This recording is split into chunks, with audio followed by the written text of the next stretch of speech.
ये है हमारा मुरुड। हमारा मुरुड पहले बीच के लिए और पानी के अंदर बने किले के लिए बहुत फेमस था। हाँ, लेकिन कुछ टाइम से इस जगह के लिए भी बहुत फेमस हो गया है। ये वही जगह है जहां उस लाल दुपट्टे वाली औरत का मर्डर हुआ था।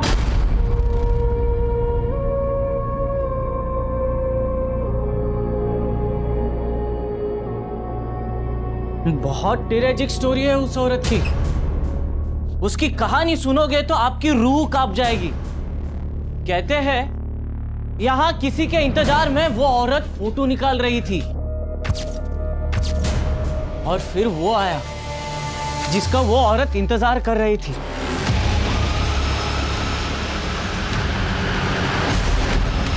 वो औरत जिसका इंतजार कर रही थी वही आदमी उसकी जान का प्यासा बन गया। उसने उसका गला दबोचा, उसकी सांसें थम रही थी, उसका गला घुट रहा था। जैसे तैसे करके वो यहाँ सीढ़ियों से नीचे भागी। इन्हीं सीढ़ियों से वो औरत अपनी जान बचाते हुए भाग रही थी कि वो आदमी ने उसको धर दबोच के यहाँ पर लाया। यहीं पर उसके साथ जबरदस्ती की। वो चीखती रही, चिल्लाती रही, लेकिन कोई भी उसकी मदद के लिए नहीं आया। आज भी उसकी चीखें इन्हीं हवाओं में गूंज रही है। सुनाई दी? हाँ? दी सुनाई दी? No. This doesn't make any sense. क्यों फेंक रहे हो? इस तरह की तो कोई आवाजें नहीं सुनाई दे रही। सुनाई देगी साहब, सुनाई देगी। थोड़ा फील करेंगे ना तो सुनाई देगी। ये हमारे मनी साहब कभी झूठ नहीं बोलते, एकदम सच्ची घटना है ये। इधर आओ सर, इधर आओ। ये पेड़ देख रहे हो? बस इसी पेड़ पर उस औरत की लाश लटक रही थी।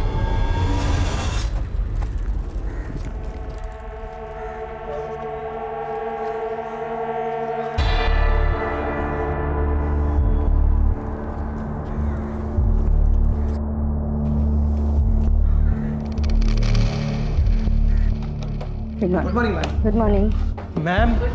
मैम आप कहाँ हो मैम? अरे मैम, हमारे बैंक के एमडी स्टिंकर्स भेज रहे हैं, आप रिप्लाई क्यों नहीं कर रहे हो मैम? क्या है ये तनवीर? ना गुड मॉर्निंग ना नमस्ते, बस आती काम की बात शुरू। I am so sorry ma'am. Good morning ma'am. पहले गुड मॉर्निंग मैंने बोला ना।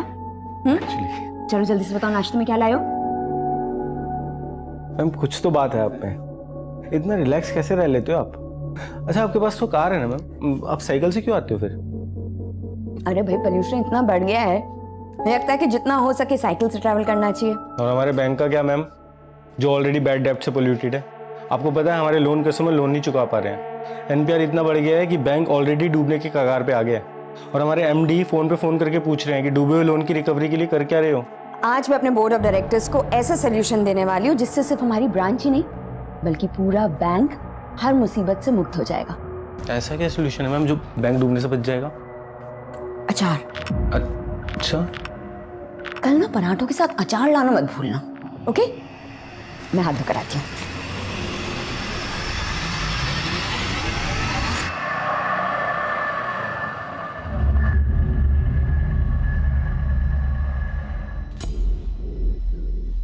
सर, ये मेरी साली है, राजेश्वरी सुडे।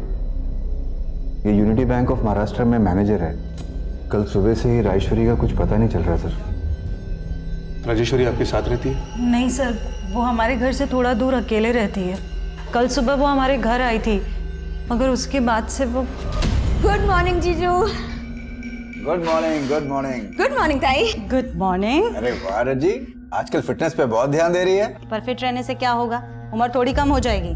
34 की हो गई है, पता नहीं शादी कब करेगी। ताई फिर से वही बात, ये सब छोड़, 500 रुपए दे। क्यों, क्या हुआ? अरे वॉक पे निकली ना तो पर्स कैरी नहीं किया, अब सोचो जाते हुए फ्रूट्स खरीद लो। वो रोजाना ऑफिस के बाद हमारे घर आती है और डिनर करके ही जाती है, लेकिन कल शाम को वो घर नहीं आई और जब उसका फोन ट्राई किया तो उसका फोन भी बंद आ रहा है। हाँ सर, हमने कल बैंक में भी फोन करके पता किया था तो पता चला कि वो बैंक में भी नहीं आई थी और कल से ही उसके घर पे ताला भी लगा हुआ है। देखिए, ये भी तो हो सकता है कि राजेश्वरी आप पे किसी रिश्तेदार के यहाँ पे गई हो। आपने कुछ पता किया? सर, वो हमारे अलावा हमारी छोटी बहन के घर जाती है।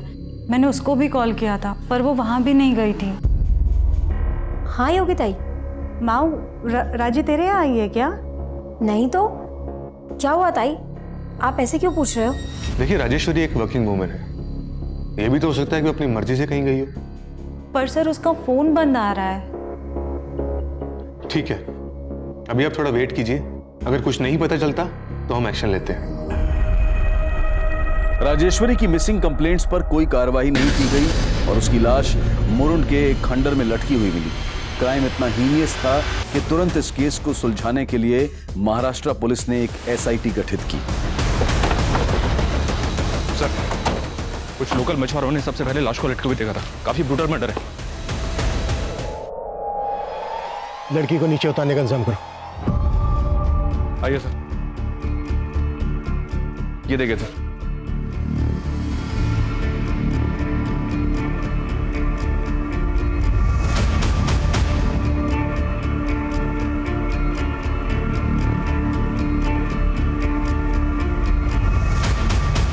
इस लड़की का रेप वहाँ ऊपर खंडर में किया गया होगा जहाँ पर हमें खून के धब्बे में। और ये देखो, इस लड़की को यहाँ से ये घसीटते हुए यहाँ तक लाया गया और फिर इसको ऊपर टांग दिया गया पेड़ से। रेप बहुत ही ब्रूटल है। ये किसी एक आदमी का काम नहीं लगता, एक से ज्यादा लोग रहे होंगे। और जो लड़की की हालत है उससे तो यही लग रहा है कि कातिल बहुत ही बेखौफ होंगे। Right sir. सर, सर ऊपर जो एक कैमरा मिला है इसके अंदर कुछ फोटोग्राफ्स हैं, ये देखिए। खंडर की फोटोग्राफ्स हैं, आसपास के इलाके की फोटोग्राफ्स हैं। हो सकता है ये लड़की कोई टूरिस्ट हो। यहाँ पर जितने भी गाइड्स हैं सबसे बात करो और आसपास की शॉप, होटल्स, इनमें भी पता करो। हो सकता है इस लड़की के बारे में कुछ पता चल जाए। सर, इस लड़की की पॉकेट्स में कुछ नहीं मिला, सिर्फ ये लोटस पार्किंग की रसीद मिली है राजापुरी की। सर, कार का नंबर लिखा है लेकिन पूरा नहीं लिखा है। कार का नंबर है 3715, 9 फरवरी की, 2 दिन पहले की, लोटस पार्किंग। चलो लोटस पार्किंग चलते हैं। सर,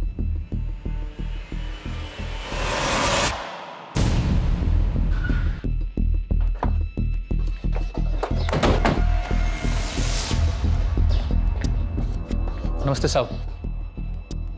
ये देखो साहब, जल्दी जल्दी मैं बस गाड़ी का आखिरी 4 नंबर लिखता हूँ और उनको रसीद दे देता हूँ। उसके बाद उसकी सारी डिटेल इस रजिस्टर में लिखता हूँ। मैं बताता हूँ साहब। साहब, XX 3715 साहब, ये 9 फरवरी को यहाँ पे आई थी 2:15 पे।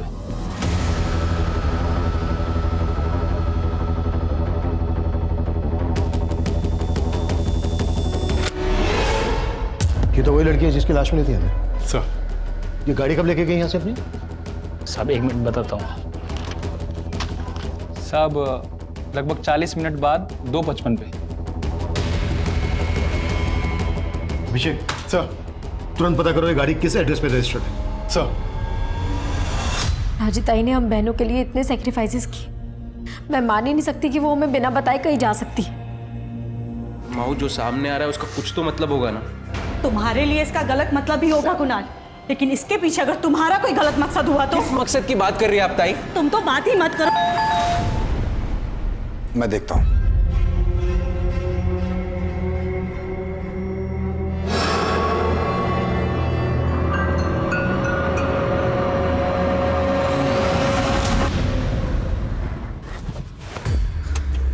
अरे वाह, तू तो बहुत से गाड़ी दौड़ाने लग गई। पर अफसरों की गाड़ियां कब तक दौड़ाएगी? मैं क्रिमिनल्स दौड़ाती हूँ, अफसर की गाड़ी दौड़ाने के लिए पुलिस में भर्ती थोड़ी ना हुई थी। ठीक है मैडम, हम जानते हैं आपको खतरों से खेलने का शौक है, पर मेरे बारे में भी तो कुछ सोचो। तेरे बारे में तो सोच रही हूँ, इसीलिए तो तुझे ये टेम्पो लेकर दिया है। अच्छा, अब मुझ पे ध्यान देना बंद कर और कमाई पर ध्यान दे। चल मैं निकलती हूँ। Okay madam.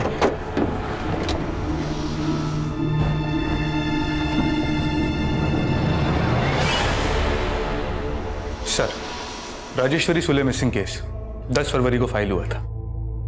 सुमन सर को फाइल देना। सर। तुम टेम्पो भी चला लेती हो? सर, एक्चुअली वो टेम्पो मेरे हस्बैंड का है, लेट हो रही थी तो। महेश, राजेश्वरी मर्डर केस में तुम्हारी इन्वेस्टिगेशन कहाँ तक पहुंची? सर, केस फाइल होने के ठीक बाद ही राजेश्वरी की छोटी बहन को उसका एक मैसेज आया था। सर, मैसेज में लिखा था कि राजेश्वरी मुंबई में है और कांटेक्ट करेगी कुछ दिनों में। सर, लेकिन राजेश्वरी का फोन लगातार बंद आ रहा था। सिर्फ एक मैसेज करने के लिए वो अपना फोन ऑन करे, ये बात कुछ समझ में नहीं आई, इसलिए हमने उसे घर में भी छानबीन की।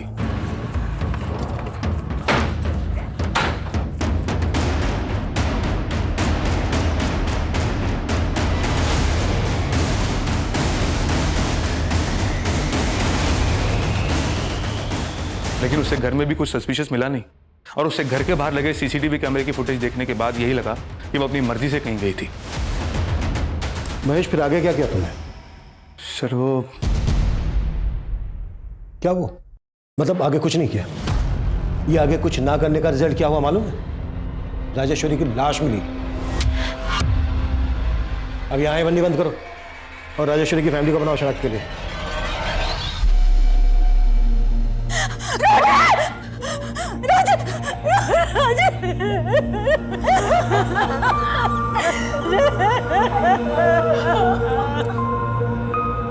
राजेश्वरी की लाश उसके घर से 50 किलोमीटर दूर एक पर्यटन स्थल के नजदीक मिली थी। पुलिस उस एरिया के सेक्स ऑफेंडर्स को भी तलब कर रही थी और स्थानीय होटल्स, दुकानदार और टूरिस्ट गाइड से भी पूछताछ की जा रही थी। नहीं सर, ऐसी कोई भी टूरिस्ट को हमने नहीं देखा है। मैंने भी नहीं देखा इसको कहीं। सर, राजेश्वरी ताई के फ़ोन से मुझे मैसेज आया था, लेकिन हमने उस मैसेज पे भरोसा नहीं किया। पर यहाँ के लोकल पुलिस ने भी राजेश्वरी ताई को ढूंढने में बिल्कुल कोशिश नहीं की। देखिए, इसके लिए हम बहुत शर्मिंदा हैं। 9 फरवरी की सुबह जब राजेश्वरी घर से निकली, हमने तब की सीसीटीवी फुटेज चेक की और राजापुरी की पार्किंग से जब वो निकली तब की भी फुटेज देखी। राजेश्वरी काफी खुश लग रही थी। ऐसा लग रहा था जैसे किसी से मिलने जा रही हो। राजेश्वरी का कोई अफेयर, कोई बॉयफ्रेंड? नहीं सर, ऐसी कोई बात नहीं थी। अगर ऐसी बात होती तो वो हमें ज़रूर बताती। हम तो खुद उसकी शादी करवाना चाहते थे, लेकिन राजेश्वरी खुद शादी नहीं करना चाहती थी। राजी, तूने माहू की तो शादी करवा दी, अब तू अपनी शादी के बारे में भी तो सोच। तू कब शादी करेगी? राजी ताई को अपने बारे में सोचने की फुर्सत कहाँ है? हमें इनके लिए लड़का ढूंढना पड़ेगा। सही कहा। प्लीज मुझे ना तुम दोनों की तरह ये घर गृहस्थी के झंझट में बिल्कुल नहीं फंसना। अच्छा जी, तो तुम्हारा कहने का मतलब है कि हमने शादी कर ली और घर गृहस्थी के झंझट में फंस गए? और नहीं तो क्या? अरे काय मस्त दिसतंय तिघी, हा? ट्रेनच्या बोगी सारखा। पण एक सेकंड, मालिश नाही, एक दूसरे को गुदगुली करो। क्या? अरे मस्त फोटो आएगा, बघा बघा इकडे। अच्छा, अगर हम मान लें जैसा कि आप लोग सोच रहे हैं कि वो मैसेज राजेश्वरी ने नहीं भेजा होगा, तो फिर किसने भेजा होगा? आप लोगों को शक है किसी पर? सर, उसका तो कोई पता नहीं, लेकिन राजेश्वरी के गायब होने के बाद उसका एक कलीग यहाँ आया था। देखिए, राजेश्वरी मैम ने सिर्फ आप लोगों को हैरान नहीं किया, उनके फैसले से पूरा बैंक हैरान है। बैंक हैरान था मतलब? जी, उन्होंने रिजाइन कर दिया था। एमडी सर को रेजिग्नेशन भी मेल कर दिया था उन्होंने। राजेश्वरी उस बैंक में 10 साल से थी। हमें तो विश्वास ही नहीं हुआ कि वो ऐसे रिजाइन कर देगी। नहीं मैडम, मैं इस बार नहीं कर पाऊंगी। देखो कविता, तुम इस तरीके से पीछे नहीं हट सकती हो, और तुम ही कहती हो ना कि तुम्हें मेरी तरह कामयाब बनना है, तो मेरी तरह सोचना भी पड़ेगा। ये रखो रखो, और हाँ, आइंदा अगर ऐसी बात की तो मुझसे बुरा कोई नहीं होगा।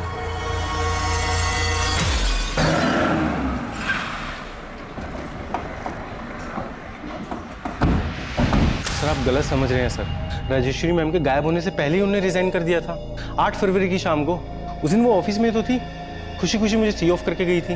मैम, कल के ब्रेकफास्ट का मेन्यू ना मैं आपको रात को मैसेज कर दूंगा, आप ना प्रूव कर देना। ठीक है, जो भी है, बस अचार मत भूलना। अचार? राइट, अचार जरूर लेके आऊंगा।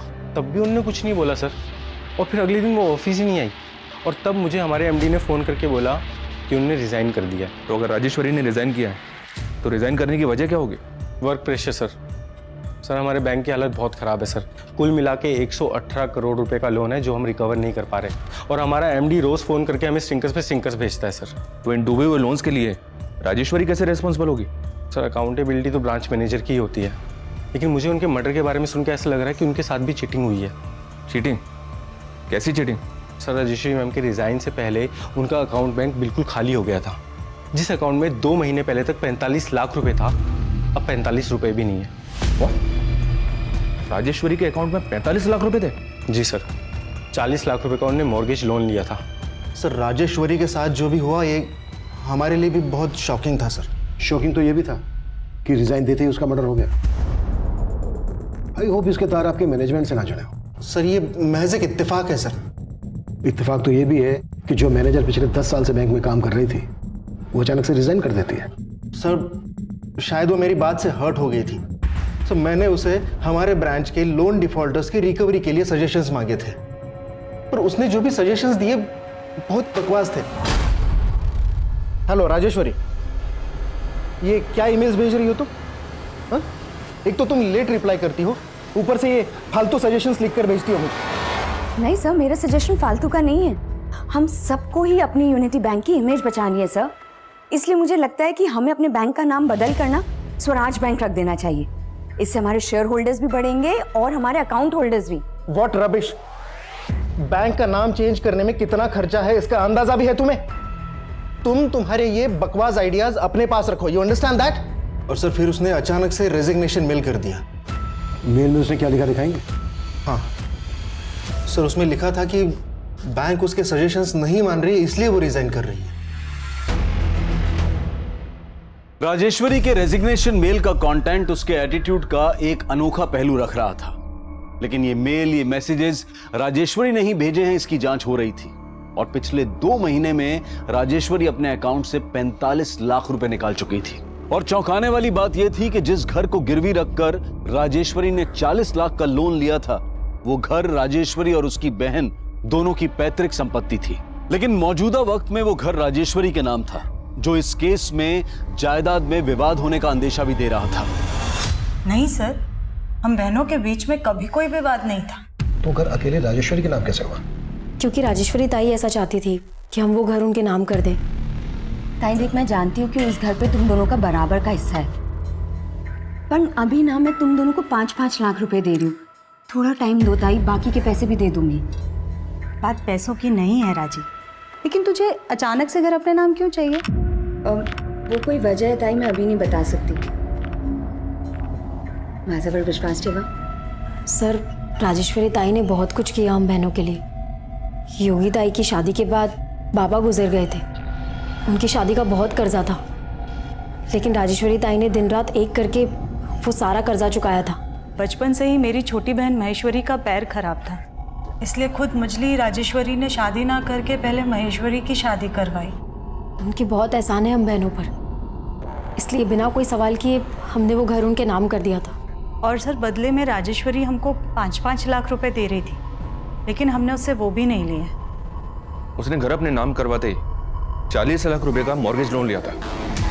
ऐसी क्या जरूरत आ गई थी जो अचानक से घर गिरवी रख दिया उसने? सर, उसने घर गिरवी रखा था ये हमको नहीं पता है, और ऐसी तो कोई ज़रूरत नहीं थी राजेश्वरी को। सर, हमें बिल्कुल भी अंदाज़ा नहीं है कि राजेश्वरी ताई ने घर गिरवी रखकर 40 लाख रुपए का लोन लिया होगा। पर सच है, पता किया हमने, और राजेश्वरी ने अपने बैंक से तुम्हारे पति को 2 करोड़ का लोन दिलवाया था, और पिछले 6 महीने से उस लोन की एक भी EMI नहीं भरी है तुमने। सर, वो मेरा बिजनेस घाटे में जा रहा है, मगर इसका ये मतलब नहीं है कि मैं लोन रीपे नहीं करूंगा। सर, कुणाल की तो नियत ही नहीं थी लोन चुकाने की। इसी बात पे राजेश्वरी थोड़ा उससे अपसेट रहती थी। सर, तुम्हें अंदाजा भी है कि तुम्हारी वजह से मेरी इमेज कितनी खराब हो रही है बैंक में? कोशिश कर रहा हूँ ना। कोई कोशिश नहीं कर रहे हो तुम। देखो, मैं बोल रही हूँ, अगर तुमने लोन पे नहीं किया ना तो बहुत स्ट्रॉन्ग केस बनाऊंगी तुम्हारे खिलाफ। और सर, उस दिन के बाद से राजेश्वरी ने कुणाल से बात करना भी बंद कर दिया था। सर, आप बेकार शक कर रहे हैं। इन सारी बातों का राजेश्वरी के मर्डर से कोई लेना देना नहीं है। सर, क्या हुआ संतोष? सुमन कहाँ है सर? सुमन तो अभी तक नहीं आई जॉब पे। सर, क्या बात कर रहे हैं? वो कल रात से नाइट ड्यूटी से घर नहीं पहुंची है। कल कोई नाइट ड्यूटी नहीं थी सुमन की, और रात को 10 बजे चली गई थी।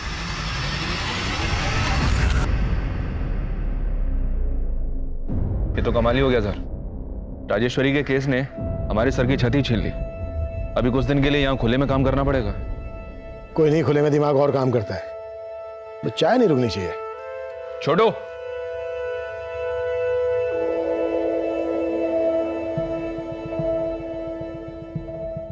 ₹40 लाख के लिए अपना मकान गिरवे रखना और गायब होने से पहले अपना बैंक अकाउंट खाली कर देना।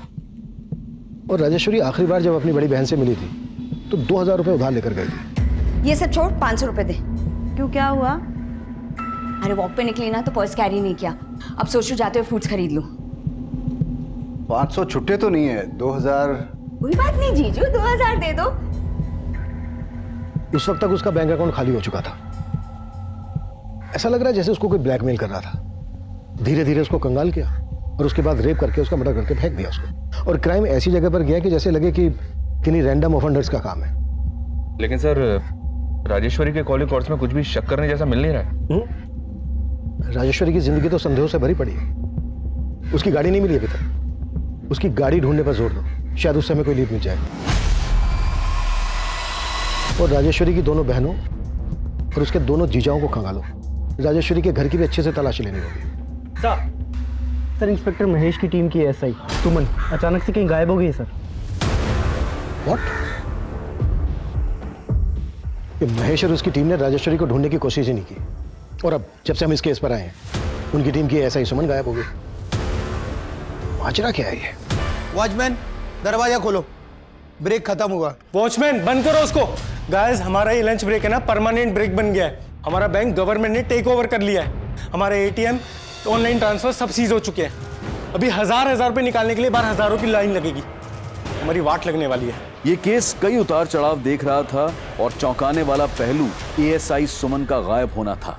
एसआईटी इस केस पर भी नजर बनाए हुए थी और राजेश्वरी से जुड़े लोगों पर भी नजर रखी जा रही थी। वहीं राजेश्वरी की कार के तलाश के साथ साथ उसके घर में भी उसके कातिल तक पहुंचने के सुराग ढूंढे जा रहे थे। और फिर कुछ ऐसा हुआ जिसने इस केस को घुमा कर रख दिया।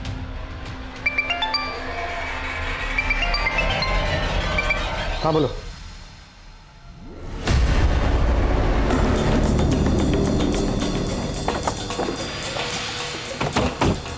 हटो, खड़ी।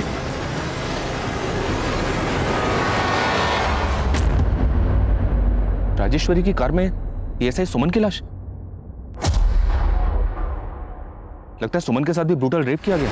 राजेश्वरी को रेप करके पेड़ से लटका दिया गया, और अब राजेश्वरी की कार में हमें एएसआई सुमन की लाश मिलती है। अब तक हम ये मानकर चल रहे थे कि किलर ने ही राजेश्वरी की कार को गायब किया होगा।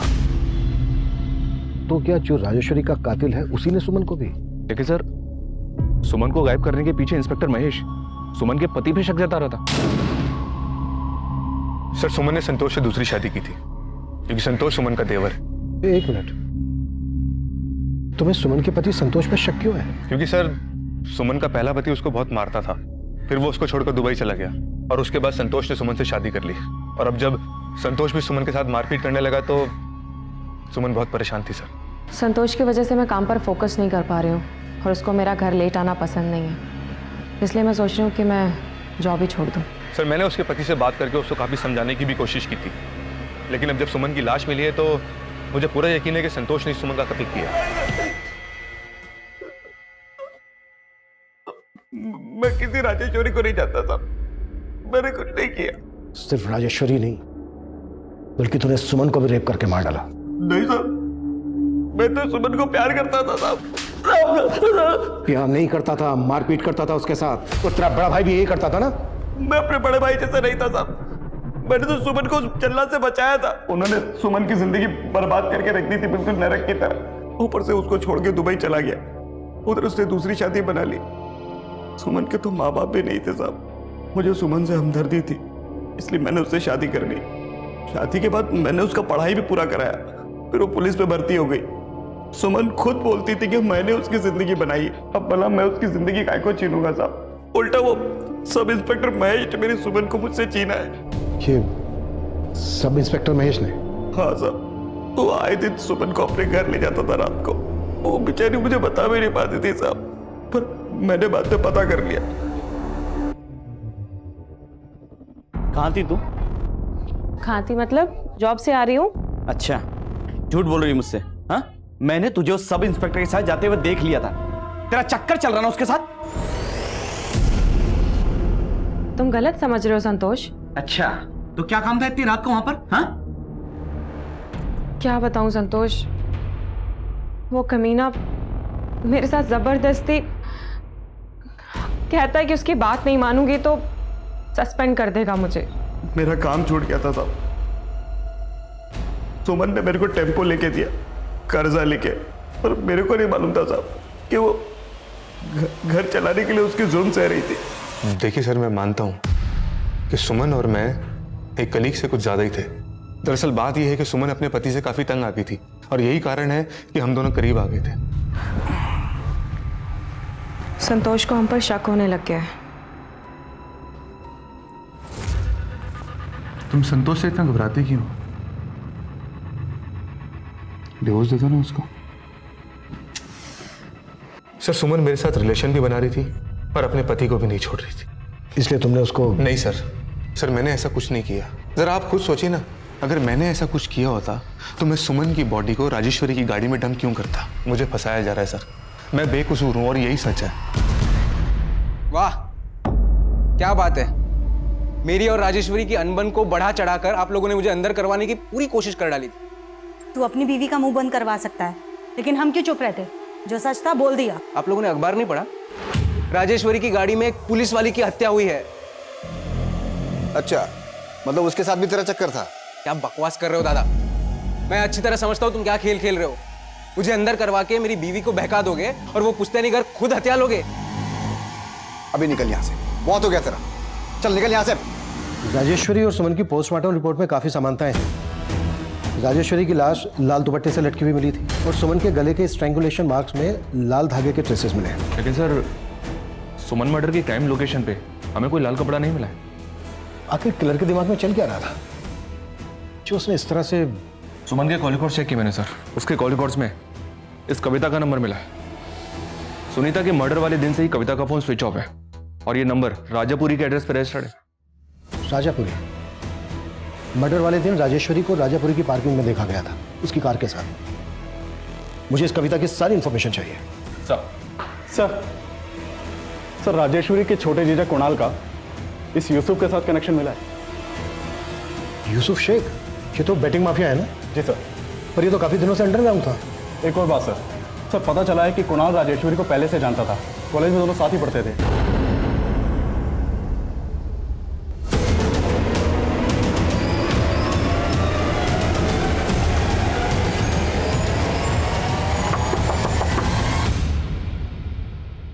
कविता यही रहती है? जी साहब, कविता मेरी छोटी बहन है। कहाँ है वो? साहब मुझे नहीं पता, मैं खुद परेशान हूं उसके लिए। उसका फोन भी बंद आ रहा है साहब। अभी मेरी बात ध्यान से सुनो। एएसआई लेडी सुमन का मर्डर हो गया और कविता सुमन को कॉल करती थी। अगर हमसे कुछ भी छुपाया ना तो साहब मैं कुछ नहीं छुपाऊंगा, बल्कि मैं ये भी बता देता हूं जो कविता ने मुझे किसी को कहने मना किया था। क्या कहने से मना किया था? साहब वो कविता सुमन मैडम की खबरी है। क्या? कविता सुमन की खबरी? जी साहब, एक बार कविता ने किसी चोर को एक औरत की चेन खींच के भागते हुए देखा था। कविता ने उसे पकड़ लिया। उसी दौरान सुमन मैडम की और कविता की मुलाकात हुई। बहुत बहादुरी का काम किया तुमने कविता। क्या करती हो? मैडम जी मैं काम ढूंढ रही हूँ, लेकिन पढ़ाई लिखाई कम होने के कारण मुझे कहीं पर काम ही नहीं मिलता है। मेरे लिए काम करोगी? और तभी से कविता को सुमन मैडम ने अपनी खबरी बना लिया। ना सिर्फ खबरी, कविता की ओपन कॉलेज में एडमिशन भी करवाई सुमन मैडम ने। सर राजेश्वरी कॉलेज में मेरी सीनियर थी और मैं छोटे मोटे जॉब्स करने के बाद अपना बिजनेस करना चाहता था। बिजनेस लोन के लिए मैंने उसकी हेल्प लेनी चाहिए। कुणाल तुम्हारा क्रेडिट स्कोर बहुत खराब है, कोई भी बैंक तुम्हें बिजनेस लोन नहीं दे सकता।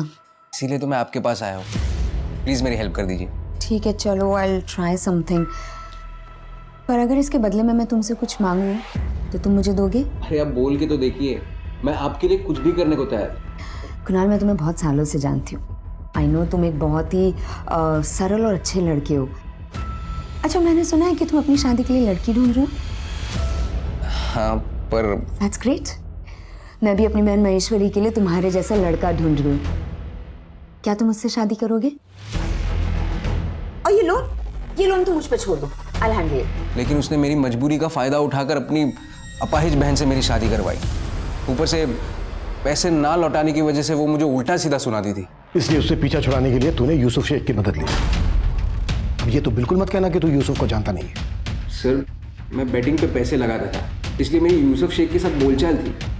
मैं क्या सर, राजेश्वरी भी यूसुफ शेख को जानती थी। राजेश्वरी यूसुफ को जानती थी?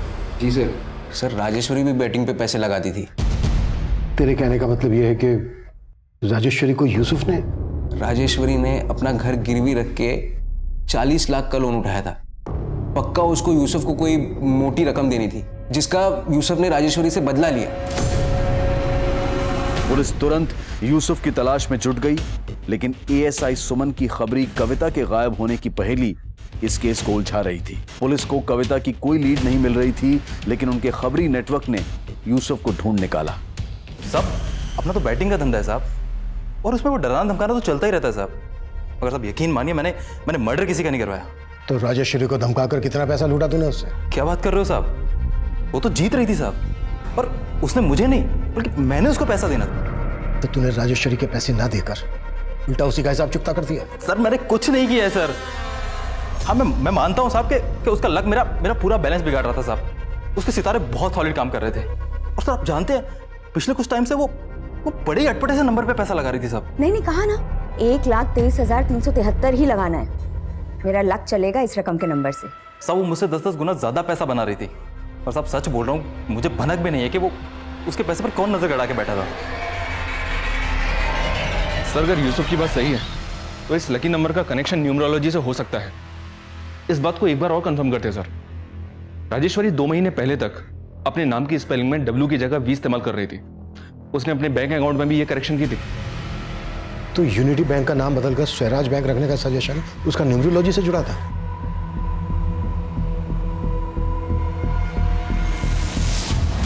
विजय, राजेश्वरी के घर में मैंने एक न्यूमरोलॉजी की किताब देखी थी, वो किताब मंगवाओ, शायद उससे हमें कुछ मिल जाए। सर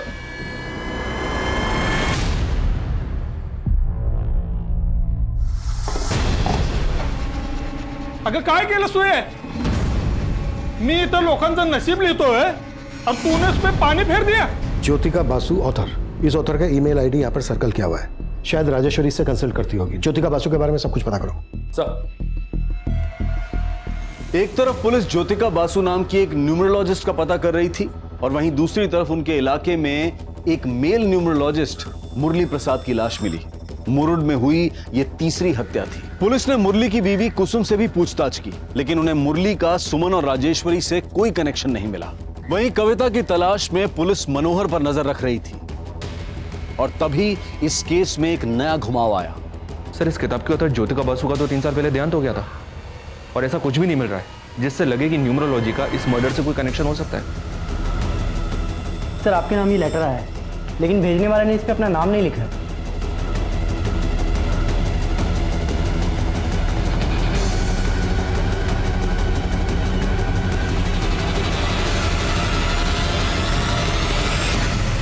चौंकिए मत, मैं ज्योतिका बसु, राजेश्वरी, सुमन और मुरली की पुंगी मैंने ही बजाई, और 3 मार्च को आपके मुरुड में एक और शहनाई बजाने वाली हूँ। रोक सको तो रोक लो। उसी लाल दुपट्टे से उस औरत की लाश यहाँ पर झूल रही थी। पुलिस को भी कुछ पता नहीं चला। चल रहा है? हाँ, लेकिन जब क्या चल रही थे? आओ कहीं नहीं साहब, टूरिस्ट लोग का जरा ये लोकेशन जगह दिखने का था ना। तू कुछ भी बोल के इनको घुमाएगा? हाँ ज्यादा शाड़ा बन रहा है। देख तेरा लाइसेंस कैंसिल करवा दूंगा मैं। आओ आएगा ना साहब, मैं क्या मिनटो। चल ए उसको ले आप लोग भी चलिए। अब इस मर्डर की कहानी ना पुलिस स्टेशन में बताना, समझा? चल काय साहब, हम लोग किधर कुछ बोलते हो तो अखबार में छप के आता है। ये टूरिस्ट लोग इधर आने का जिद करता है, इसके लिए करना, पेट के लिए करना पड़ता है साहब। साहब जाने दीजिए ना साहब, आगे से ऐसी गलती नहीं होगी साहब, जाने दीजिए। हो साहब, सोडून जरा। बघा आता सोडतोय, नेक्स्ट टाइम नाही चालणार। हो चल। हाँ बोलो।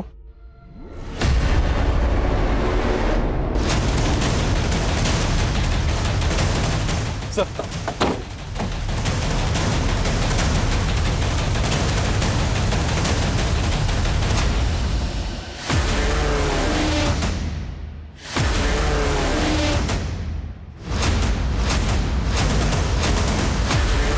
सर एक मछुआरे ने इस लड़की की लाश देखी थी।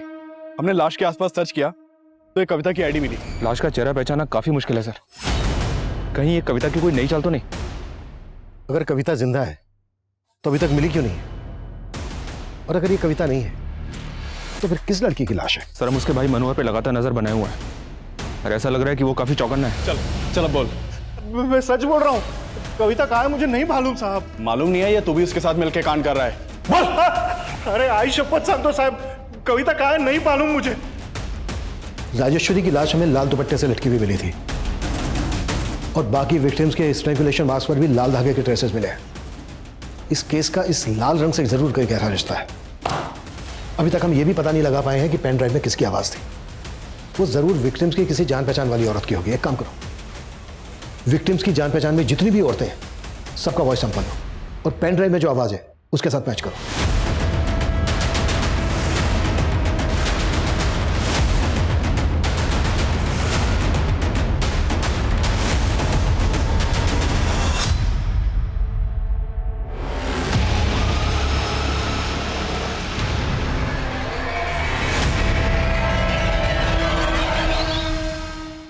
मैं ज्योतिका बसु, राजेश्वरी, सुमन और मुरली की पुंगी मैंने ही बजाई। सब कुछ जांचने परखने के बाद ही हम इस नतीजे पर पहुंचे हैं किस पेन ड्राइव में तुम्हारी आवाज है। अब ये बोलो क्यों किया ये सब, और कौन कौन लोग मिले हुए हैं तुम्हारे साथ? कुसुम जैसी अबला को नहीं मारता मैं साहब, उसकी तो मजबूरी ही मेरा मजा थी। ये राजेश्वरी कैसे मिली तुझे? साहब उसके बैंक में मिली थी। हेलो, हाय, मैं आपका कस्टमर बैंक का, याद है आपको? आपके अकाउंट खुलवाया था। हाँ? अरे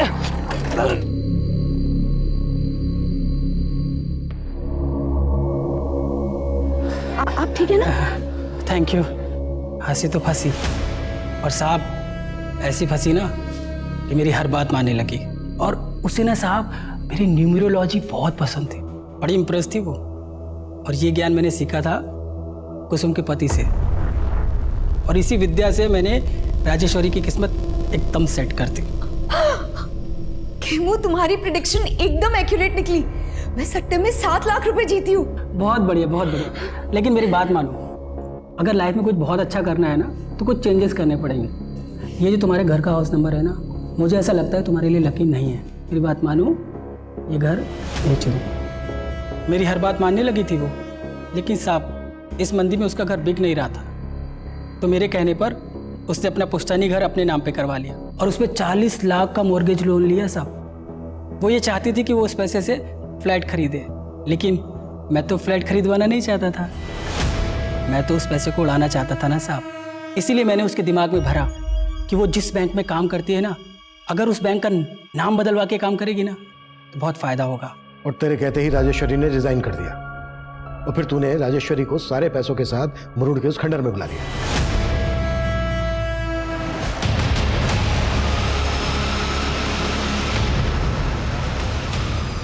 फिर मैंने राजेश्वरी के मोबाइल से उसकी छोटी बहन महेश्वरी को मैसेज किया।